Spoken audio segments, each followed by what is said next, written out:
গভীর রাতে ভারত পাকিস্তানে ৩টা লোকেশনে ৯টা টার্গেটে মিসাইল আক্রমণ করেছে। আমরা অনুমান করতে পারি এই আক্রমণ একটা ফুল স্কেল যুদ্ধে পর্যবসিত হতে পারে। পাকিস্তান আর্মি ২টা ভারতীয় জেট ভূপাতিত করেছে। ভারতের মিসাইল আক্রমণে পাকিস্তানের ৩জন নাগরিক নিহত হয়েছে, যার মধ্যে একজন শিশু। এই প্রসঙ্গে বহুল আলোচিত গাজওয়াতুল হিন্দ নিয়ে আমরা আজকে কথা বলবো। এইটা এমন একটা ধারণা নিয়ে যেটা একদিকে জিহাদের স্লোগান, আবার অন্যদিকে রাষ্ট্রীয় ভয়ের পুঁজি। গাজওয়াতুল হিন্দ শব্দটা শুনলেই কানে বেজে ওঠে ধর্মীয় যুদ্ধ, আগ্রাসন এবং এক গভীর ধর্মীয় আবেগের প্রতিধ্বনি। কিন্তু আসলে এটা কি? কোথা থেকে এলো এই কথা? আর কেন একবিংশ শতাব্দীতে এসে আবার মাথাচাড়া দিয়ে উঠেছে সেই পুরনো মিথ? আর কেনই বা বলছি এই গাজওয়াতুল হিন্দ সম্ভবত শুরু হয়েছে আর ভারত পরাজয়ের পথে অগ্রসর হচ্ছে? আসুন ইতিহাস, ধর্মতত্ত্ব এবং রাজনীতির সীমানা পেরিয়ে খুঁজে বের করার চেষ্টা করি এই ধারণার উৎস, ব্যবহার এবং পরিণতি সম্পর্কে। গাজওয়াত শব্দটা ইসলামী পরিভাষায় ব্যবহৃত হয় ওই সমস্ত যুদ্ধে যেখানে নবী রাসূল স্বয়ং অংশগ্রহণ করেছিলেন। আর হিন্দ মানে ভারত, এই দুটো শব্দ মিলে দাঁড়ায় হিন্দের যুদ্ধ। কিছু হাদিসে উল্লেখ করে ভবিষ্যতে মুসলমানরা হিন্দ বিজয় করবে, যেমন সুনান আল নাসাই এবং মুসনাদে আহমেদে একটা বর্ণনায় বলা হয়েছে, আমার উম্মতের একটা বাহিনী হিন্দের সঙ্গে যুদ্ধ করবে, আল্লাহ তাদের ক্ষমা করবেন। তবে ইসলামী স্কলারেরা অনেকেই বলেন যে এই হাদিসগুলোর সনদ দুর্বল এবং এগুলোকে ঐতিহাসিক ভাষ্য হিসেবে ধরা যায়, কিন্তু তা দিয়ে আধুনিক রাজনৈতিক সহিংসতার বৈধতা পাওয়া যায় না। ২০ শতকের শুরু থেকে বিশেষ করে পাকিস্তানের রাষ্ট্রনীতিতে গাজওয়াতুল হিন্দ হয়ে ওঠে এক কল্পিত ধর্মীয় আদর্শ। অনেক সংগঠনই তাদের রাজনৈতিক প্রপাগান্ডায় এই শব্দগুলো ব্যবহার করে বারবার, যেন ভারতের বিরুদ্ধে যে কোনো যুদ্ধ মানেই ইমানের লড়াই। এই ধারণা ব্যবহার করে রাষ্ট্রীয় সহিংসতা, সীমান্ত সন্ত্রাসকে বৈধতা দেওয়ার চেষ্টা করা হয়। আবার পাশাপাশি এই টার্মটাকে ধরেও ভারতের মুসলমানদের সন্দেহের চোখে দেখার সুযোগটাকে সৃষ্টি করা হয়। কিন্তু এটা কি আক্ষরিক অর্থে যুদ্ধ নাকি প্রতীকী যুদ্ধ? সেই যুদ্ধ কি শুরু হয়েছে? আর যদি শুরু হয় তাহলে কিভাবে শুরু হয়েছে? আর এই যুদ্ধের পরিণতি বা কি?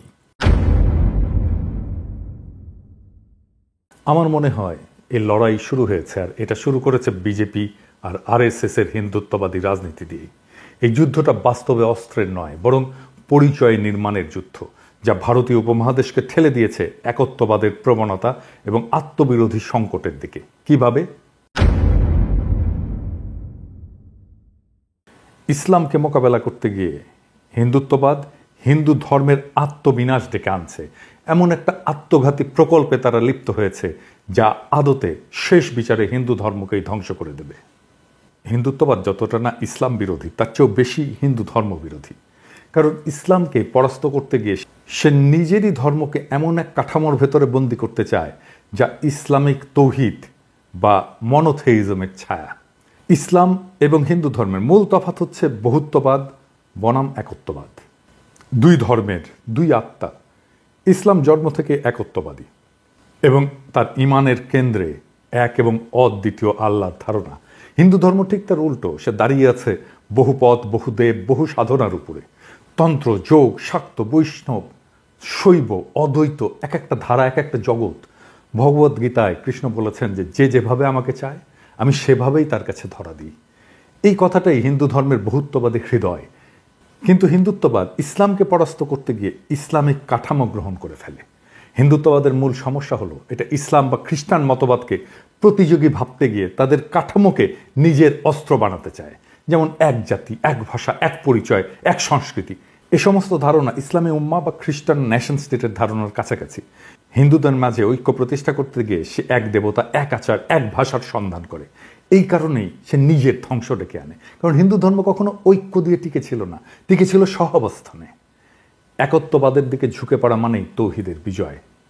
যখন হিন্দুত্ববাদ ইসলামকে ফাইট করতে যায় তখন সে আসলে তৌহিদেরই জয় নিশ্চিত করে। সে মূর্তি পূজাকে তখন লজ্জা হিসেবে দেখতে শুরু করে, পৌরাণিকতাকে অস্বীকার করে, আত্মতত্ত্ব, রূপক, রসতত্ত্বকে সরিয়ে দেয়। বেদান্তের তৎ-তম অসি এর বিপরীত তৈরি করে শুদ্ধ হিন্দু পরিচয়ের কাঠিন্য। এইভাবেই হিন্দুত্ববাদ বহুত্ববাদী আধ্যাত্মিকতাকে হত্যা করে, অর্থাৎ হিন্দু ধর্মকেই সে হত্যা করে। এভাবেই মোদি, আত্মহননের পথে হিন্দুত্ববাদ দিয়ে হিন্দু ধর্মকে নিয়ে যাচ্ছে।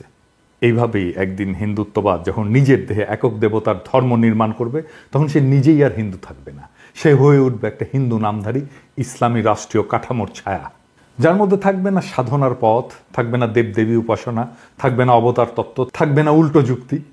সে সময় ইসলাম যদি আসে তাহলে সে বলবে, তুমি তো একত্ববাদকেই বিশ্বাস করো, কিন্তু আমাদের একত্ব অনেক আগে থেকেই পরিণত, তুমি শুধু তার ছায়া, তুমি তাকে অনুসরণ করেছো।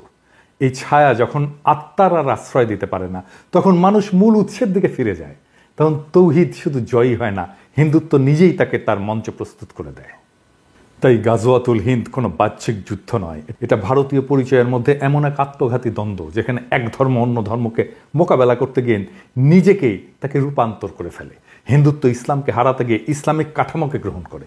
এটাই আত্মহনন, এটাই ইতিহাসের সবচেয়ে বড় পরাজয়, যেখানে তুমি যেত না, বরং তোমাকে হারিয়ে অন্য কেউ তোমার জায়গায় দাঁড়িয়ে যায়। আমি যখন রেকর্ড করছি তখন ফ্রান্সে গভীর রাত, ঘড়ির কাঁটা থমকে নেই, কিন্তু সময় থমকে গেছে। ভারত পাকিস্তানের সীমান্তে যুদ্ধের দামামা, আলো নয় কেবল ধোঁয়া।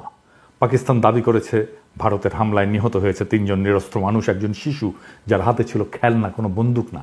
এটাই কি সেই যুদ্ধ যেটা বহুদিন ধরে গল্পে ছিল, হাদিসে ছিল, প্রপাগান্ডায় ছিল? গাজওয়াতুল হিন্দ, যার কথা একদা বলা হতো একদিন হবে, সেই যুদ্ধ কি আজকে শুরু হলো? নাকি আমরা অনেক আগেই চুপচাপ নিজের ভেতরে সেই যুদ্ধ শুরু করে ফেলেছি? বিজেপি, আরএসএস যখন হিন্দু রাষ্ট্র গড়ার নাম করে হিন্দু ধর্মের বহুত্ববাদকে খরচা করে ফেলে, তখন তারা ইসলামকে হারাতে গিয়ে তৌহিদের কাঠামো নিজের ধর্মে বসিয়ে দেয়। আর এভাবেই গাজওয়াতুল হিন্দ কোনো মুসলিম বাহিনীর হাতে নয়, হিন্দুত্ববাদের হাতে ভারতের ভেতরেই শুরু হয়ে যায়।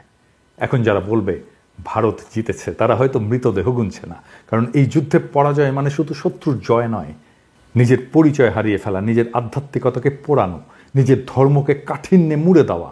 হিন্দুত্ব যখন অদ্বৈতবাদ দিয়ে এক পথে হাঁটতে চায়, তখন সে নিজেই নিজের সমস্ত পথ হারায়।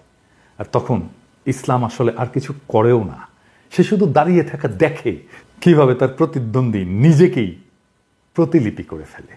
এই যুদ্ধের শেষে কি থাকবে?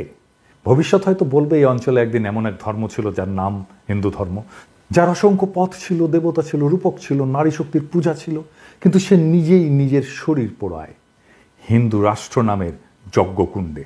এই হলো গাজওয়াতুল হিন্দ, যেখানে শত্রু বাইরের কেউ নয়, শত্রু হয়ে ওঠে নিজের ভেতরের ভয়, প্রতিক্রিয়া আর পরিচয়হীনতা। এই হলো সেই সাংস্কৃতিক সুইসাইড, যার শেষে আর ধর্ম থাকে না, থাকে শুধু রাষ্ট্র। আর সেই রাষ্ট্রে মানুষও থাকবে না, থাকবে শুধু বিজয় লিখে রাখা এক শূন্যতা, এক ঐতিহাসিক পরাজয়, যার শুরুটা ভারতের হিন্দুত্ববাদীদের হাতে, যারা হিন্দু ধর্মকে বিজয়ী করতে গিয়ে আখেরে তার নিজের ধর্মকেই পরাজিত করে ফেলে।